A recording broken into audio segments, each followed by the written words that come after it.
Lectura del Santo Evangelio según San Lucas.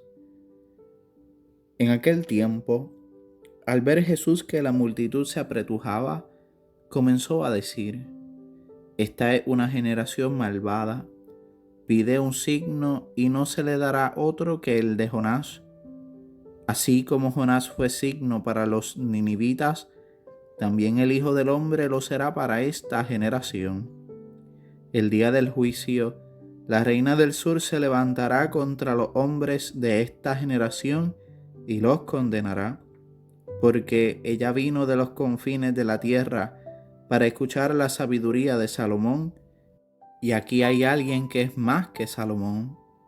El día del juicio, los hombres de Nínive se levantarán contra esta generación y la condenarán, porque ellos se convirtieron por la predicación de Jonás, y aquí hay alguien que es más que Jonás. Palabra del Señor. Gloria a ti, Señor Jesús. Jesucristo nuestro Señor es la verdad encarnada, la verdad que ha venido a dar luz al mundo para que el mundo crea y tenga vida eterna. El relato evangélico del día de hoy presenta unas palabras de Jesús sobre la incredulidad de aquel pueblo. Un pueblo que estaba pidiendo un signo, pero que ya había recibido un signo, el signo de Jonás.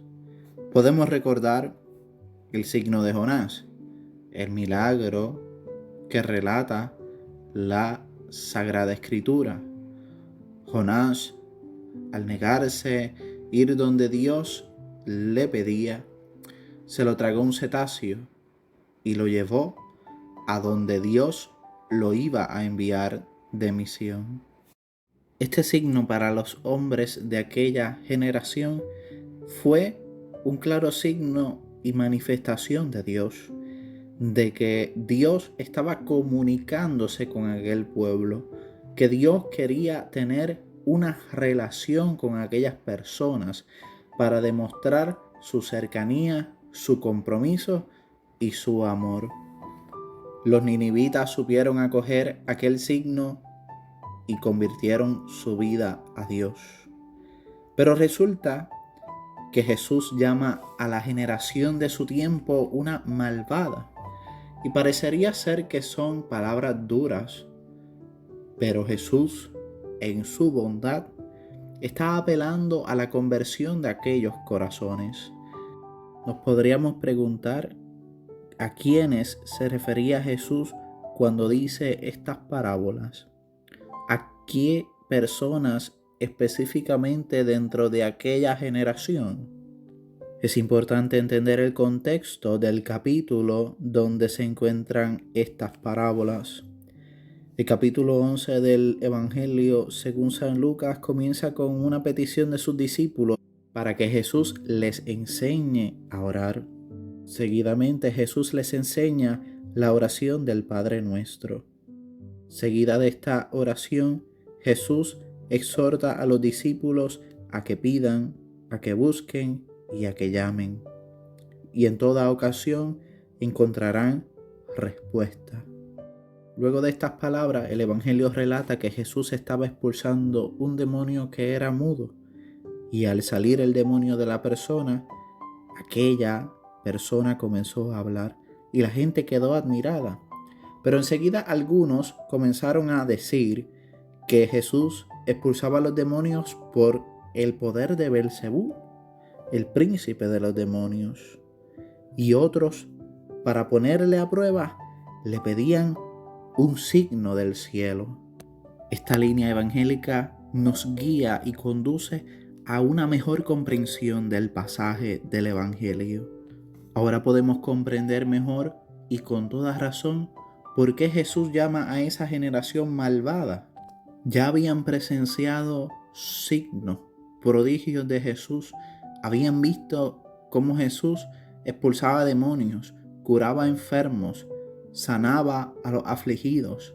Un solo signo de Jesús bastaba para que aquella generación creyera Y por eso Jesús compara los ninivitas con la generación de su tiempo, porque los ninivitas se arrepintieron de su pecado y de su conducta con solo presenciar el signo de Jonás, solo un signo, y la generación de Jesús había presenciado ya varios signos y aún así seguía sin creer, aún así seguía sin convertir su corazón a Dios. No podemos generalizar en que toda la generación no creyó en Jesús, porque habían personas que sí creyeron, y lo relata el mismo Evangelio, pero había una gran cantidad de personas que no creían, que eran duros de corazón, que son los que luego llevan a Jesús a acusarlo, a sacarlo del medio, a condenarlo a muerte. Jesús hizo muchos signos de fe, milagros, prodigios, curaciones, exorcismos. Todo esto bastaba para que aquel que quisiera creer, creyera. La pregunta que nosotros como discípulos de Jesús debemos realizarnos a la luz de esta palabra es si creemos en Jesús por su palabra, que ya es un don, un regalo de Dios, o tenemos que experimentar necesariamente algún signo, algún milagro, el cual probablemente ya lo hayamos recibido. Si hacemos un examen sobre nuestra vida de fe, ¿cuántas cosas hemos recibido por nuestros propios méritos? ¿Y cuántas cosas hemos recibido porque Dios ha sido bondadoso con nosotros? Nos ha dado signos para creer, ha sido bueno y ha extendido su mano siendo generoso con cada uno de nosotros. Cuando miramos con sinceridad nuestra existencia, tenemos que reconocer necesariamente que día a día Dios sigue sosteniendo nuestra vida, sigue impulsándonos a buscarle para llevar a plenitud nuestra historia.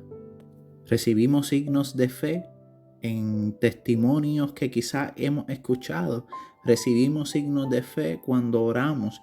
Recibimos signos de fe cuando participamos de los sacramentos, especialmente del encuentro con la Eucaristía. Verdaderamente tenemos que reconocer que tenemos el mayor signo de fe. El amor de Dios ha sido derramado sobre nosotros y nos ha elegido como pueblo predilecto. Y Jesús se ha querido quedar con nosotros, en medio de nosotros, en el Santísimo Sacramento del altar, en la Eucaristía, para alimentar nuestra fe, para motivar nuestra vida y llevarla a plenitud. Hoy celebramos la memoria del beato Carlos Acutis, beatificado recientemente, un joven que se distinguió por tener una fe firme, una esperanza sincera y una caridad perfecta, siempre inclinado a agradar a Dios en todo, mostrándose amoroso y caritativo con los más necesitados, brindándole comida a las personas sin hogar. Carlo Acutis supo reconocer que en la Eucaristía se encontraba el tesoro de la Iglesia, Jesús mismo presente allí para escucharnos, para consolarnos, para amarnos. Por eso se deleitaba en adorar a Jesús en la Eucaristía. Por eso decía que la Eucaristía era su autopista para ir al cielo, porque se encontraba su corazón tan cerca de Jesús que no habían distancias. Y al adorar a Jesús en la Eucaristía ya se sentía en el cielo.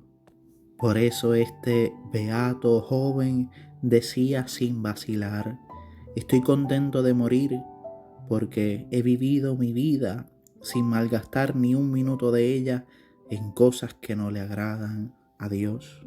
Su vida estuvo impregnada de un profundo, verdadero amor a Dios. Él vivió a plenitud el primer mandamiento y el resumen de la ley: amar a Dios sobre todas las cosas y al prójimo como a nosotros mismos. Hoy, para la sociedad actual, Carlo Acutis, beato, es un signo de fe, para que, imitando su vida de seguimiento de Jesús, el mundo pueda alcanzar la vida que solo da Dios.